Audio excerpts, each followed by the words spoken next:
कहानी शुरू होती है 30 अक्टूबर 1969 से। दो बच्चे समुद्र के किनारे साइकिल चलाते वक्त एक डेड बॉडी को देखते हैं। वहां पर पुलिस बुलाई जाती है। वो उस जगह की जांच करते हैं। उन्हें पता चलता है कि डेड बॉडी चेज एंड्रू की होती है। मेडिकल एक्सपर्ट्स पुलिस को बताते हैं कि चेज की मौत ऊंचाई से गिरकर हुई है। डेड बॉडी के पास कुछ लाल ऊन के टुकड़े मिलते हैं। शाम के समय बार में बैठे लोग इस हादसे के बारे में बात कर रहे होते हैं। तभी एक औरत बोलती है कि शायद एक पागल लड़की जो कि सुनसान जगह पे अकेली रहती है, शायद उसने चेज को मारा है। ये बात पुलिस वालों को पता चल जाती है। पुलिस वाले वापस जंगल में जाते हैं, जहाँ पर उनको केयो नाम की लड़की का घर मिलता है। उस घर में बहुत सी अजीब चीजें रखी होती है। वहाँ पर केयो नहीं होती। पुलिस को वहाँ पर लाल ऊन से बनी एक टोपी भी मिलती है। ये सब कुछ केयो पेड़ के पीछे छुपकर देख रही होती है। एक पुलिस ऑफिसर उसे देख लेता है। केयो भागना शुरू कर देती है। पुलिस ऑफिसर उसके पीछा करना शुरू कर देता है। केयो एक तालाब में कूदकर भागने की कोशिश करती है, पर ज्यादा दूर तक नहीं जा पाती और पुलिस उसे पकड़कर जेल में डाल देती है। थोड़ी देर में उस लड़की से मिलने के लिए टॉम मिल्टन नाम का एक वकील आता है। टॉम उसे बताता है कि वो एक बहुत बड़ी मुश्किल में है। अगर केयो उसे सब कुछ नहीं बताएगी तो टॉम उसे कैसे बचा पाएगा, क्योंकि आसपास के लोग पहले उसे पागल कहते थे और वो उसे खूनी भी बोलने लगे हैं। केयो कुछ नहीं बोलती। वो वकील उसके पास एक बुक रखकर वहाँ से जाने लगता है और केयो से कहता है कि वो दोबारा वापस आएगा। तभी केयो बोलती है कि उसका भी एक परिवार था। वो अपने भाइयों और बहनों के साथ वहाँ रहा करती थी। उसकी मदर उन सबको बहुत प्यार किया करती थी, पर उसके फादर एक बहुत ही बुरे इंसान थे। एक बार केयो बचपन में नाव चलाने की कोशिश करती है तो उसके पापा पानी में डुबोकर घसीटते हुए घर के अंदर ले जाते हैं। तभी पड़ोस में रहने वाला लड़का टेड उसके फादर को धक्का मारकर गिरा देता है। इस सब का गुस्सा उसके फादर उसकी मदर पर निकालते हैं। वो अपनी बीवी को बहुत बुरी तरीके से मारते हैं। रात को केयो सो नहीं पाती क्योंकि उसके पेरेंट्स में लड़ाई हो रही होती है। एक दिन जब सब सो रहे होते हैं तो उसकी मदर उन सबको छोड़कर चली जाती है और वापस कभी नहीं आती। थोड़े दिनों बाद एक एक करके सारे भाई बहन उस घर को छोड़कर चले जाते हैं। जोड़ी जो कि सबसे लास्ट में उस घर को छोड़ के जाता है, वो केयो से कहता है कि वो अब वापस कभी इस घर में नहीं आएगा। अब केयो और उसके फादर ही उस घर में रह गए थे। केयो छोटी सी उम्र में ही बोट चलाना सीख चुकी थी।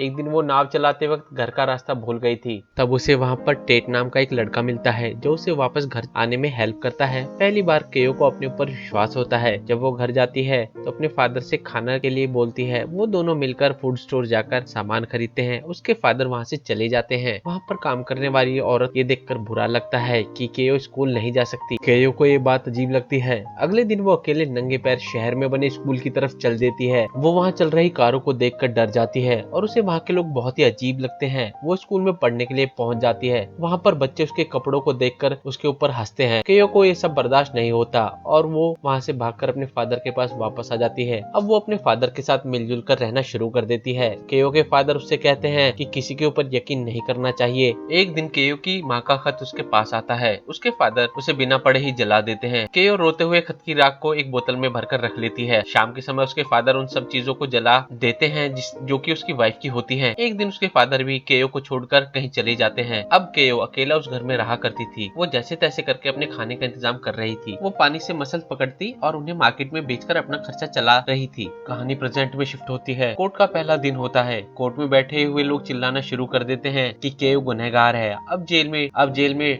टॉम केयो से डील करता है कि तुम गुनाह कबूल कर लो। कोर्ट का सरकारी वकील बहुत ही तेज होता है। वो बहुत ही शानदार तरीके से अपनी बातों को रखता है। वहीं टॉम मिल्टन भी उसकी बातों का बहुत सोच समझकर जवाब देता है। केयो की कहानी वापस 1962 से दिखाई जाती है, जब उसे एक दिन जंगल में एक अनजान व्यक्ति दिखाई देता है। अगले दिन उसे एक बैग में कुछ बीज और खत मिलते हैं। तब वो उस लड़के से मिलती है। वो टेट होता है। अब वो काफी बड़ा हो चुका था। केयो टेट को बताती है कि वो पढ़ नहीं सकती। टेट ये सुनकर बहुत दुखी होता है और उससे कहता है कि वो केयो को पढ़ना और लिखना सिखाएगा। अब टेट केयो को पढ़ना लिखना सिखाना शुरू कर देता है। थोड़े दिन बाद केयो पढ़ना लिखना सीख जाती है। टेट को ये देखकर बहुत खुशी होती है। एक दिन टेट कुछ किताबों को लेकर केयो से मिलने के लिए जाता है। तब से वो दोनों हफ्ते में दिन में एक बार मिलते और साथ बैठकर बुक पढ़ना शुरू कर देते हैं। टेट का फादर उससे कहता है कि उसके पड़ोसी ने उसे बताया है कि टेट का अफेयर उस जंगल में रहने वाली लड़की से चल रहा है। टेट के फादर उससे कहता है कि उसे इन सब चीजों को छोड़कर अपनी पढ़ाई पर ध्यान देना चाहिए और कॉलेज जाने की तैयारी शुरू करनी चाहिए। एक दिन एल नाम का police officer mister mister Mrs jump से केयो के बारे में पूछताछ करने के लिए जाता है, क्योंकि केयो एक टीनेजर थी। पर मिस्टर जंप उसे कहते हैं कि वो अपने फादर के साथ रहती है। एक दिन टेड केयो से मिलने के लिए जाता है और उससे कहता है कि तुम्हें बोर्डिंग स्कूल में एडमिशन ले लेना चाहिए, क्योंकि वहाँ पर वो अपना ख्याल रख सकती है। पर केयो बोलती है कि वो अनजान लोगों के बीच में नहीं रह सकती। तभी हवा में पत्तियां उड़ने लगती है और वहाँ पे एक रोमांटिक माहौल बन जाता है। केयो और टेड एक दूसरे को किस करते हैं। वो दोनों पूरे दिन साथ बैठते हैं। टेड केयो के लिए बर्थडे केक लेकर आता है, जिसे देखकर केयो सरप्राइज हो जाती है, क्योंकि केयो को भी अपना बर्थडे याद नहीं था। तभी वहाँ से हंसों का झुंड उड़कर जाता है।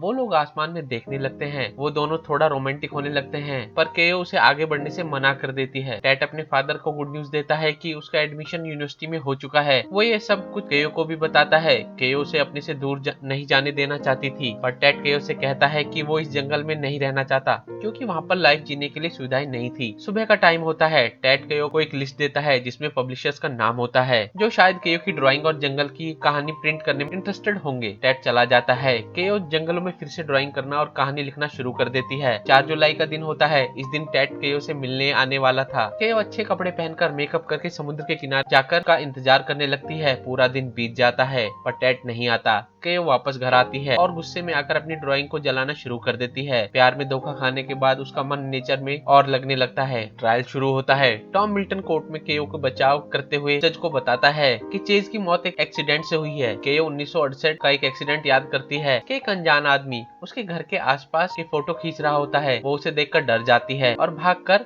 मिस्टर जंप के घर में पहुंच जाती है। मिस्टर जंप उसे बताता है कि इस जगह पर एक बहुत बड़ा होटल बनने वाला है और उस कंपनी का मालिक केयो को पैसे भी देगा। केयो अपने घर को अगर उसे बेच देगी तो, पर उसके लिए प्रॉपर्टी के पेपर केयो के नाम पर होने चाहिए। वापस जाते वक्त रास्ते में उसे एक आदमी मिलता है जो कि अपना नाम चेज एंड्रयू बताता है। वो केयो से पूछता है कि आने वाले संडे को वो उसके साथ घूमने जाएगी, जिससे कि वो एक दूसरे को अच्छी तरह से जान सके। केयो अपनी प्रॉपर्टी के कागज बनवाने के लिए जाती है। वहाँ एक ऑफिसर केयो से कहता है कि प्रॉपर्टी के पेपर बनवाने के लिए उसे $8,000 का टैक्स देना होगा। जो भी इस अमाउंट को भर देगा, ये प्रॉपर्टी उसी के नाम हो जाएगी। केयो के पास इतना पैसा नहीं होता। वो पब्लिशर्स की लिस्ट निकालती है जो कि टेड ने उसे दी थी। अकेले होने के कारण केयो चेज से मिलने के लिए जाती है। चेज केयो को किस करने की कोशिश करता है। केयो चेज को धक्का मार देती है। चेज केयो को सॉरी बोलता है और उसे जंगलों के बीच बने एक टावर के अंदर ले जाता है। केयो वहाँ पर पहली बार जाती है और वो इतनी ऊंचाई से अपने इलाके को देखकर बहुत खुश होती है। चेज केयो से उसे अपने घर ले जाने के लिए कहता है। उस दिन केयो और चेज पूरा दिन साथ में बिताते हैं। केयो बहुत खुश होती है क्योंकि अब वो अपने आप को अकेला महसूस नहीं कर रही होती।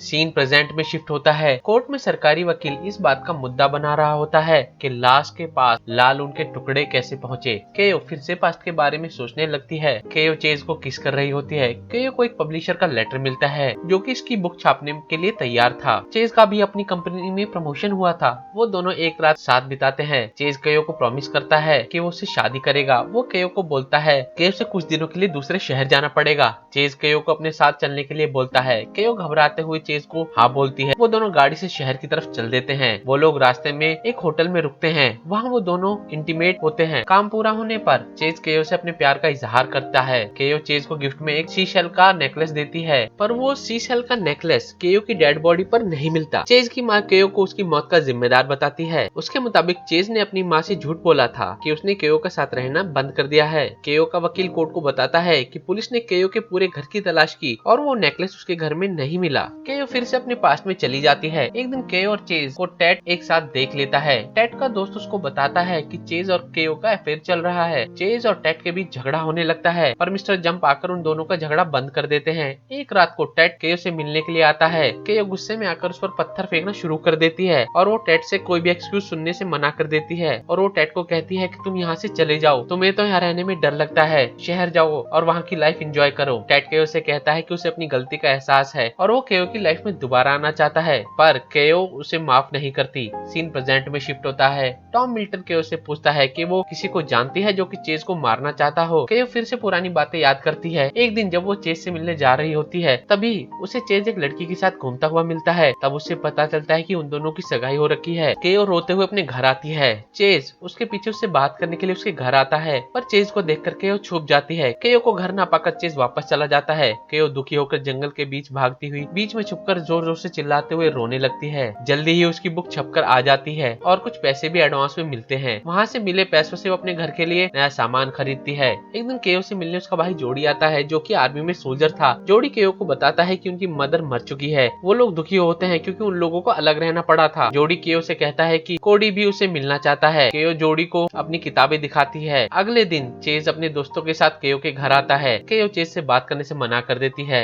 चेज के फ्रेंड उसके ऊपर हंसने लगते हैं। अगले दिन वो अकेले केयो से मिलने आता है। चेज केयो से कहता है कि उसे मजबूरी में पल से शादी करनी पड़ रही है, पर वो सच्चा प्यार सिर्फ केयो से करता है। केयो उससे बात नहीं करती। चेज जबरदस्ती केयो के साथ इंटीमेट करने की कोशिश करता है। केयो चेज को चोट पहुंचाकर चिल्लाते हुए वहां से भाग जाती है। ये सब होते हुए एक मछुआरा देख रहा होता है। अब केयो अपनी जिंदगी डर में बिता रही होती है। एक दिन केयो चेज को जंगल में देखती है। जब केयो घर पहुंचती है तो वो देखती है कि घर पर तोड़फोड़ हो रखी है। एक रात केयो झाड़ियों में छुपकर बैठी होती है। तभी उसे एक नाव अपनी तरफ आती नजर आती है, पर उस नाव में चेज की जगह टैट होता है। टैट केयो के चेहरे पर घबराहट देखकर समझ जाता है कि चेज उसे परेशान कर रहा है। केयो टैट को बताते हैं कि वो जल्दी ही अपनी बुक के पब्लिशर से मिलने के लिए ग्रीनफील्ड जाएगी। टैट केयो को गिफ्ट में एक लाल ऊन से बनी टोपी देता है। आज कोर्ट में एक आदमी गवाही के लिए बुलाया जाता है। कुछ दिनों पहले केयो मिस्टर जम के पास जाती है। मिस्टर जम उससे पूछता है कि क्या तुमने सच में चेज को मारा है। केयो उसे बताते हैं कि वो बेगुनाह है और पुलिस उसे झूठे केस में फंसा रही है। सीन प्रेजेंट में शिफ्ट होता है। कोर्ट में गवाही बताता है कि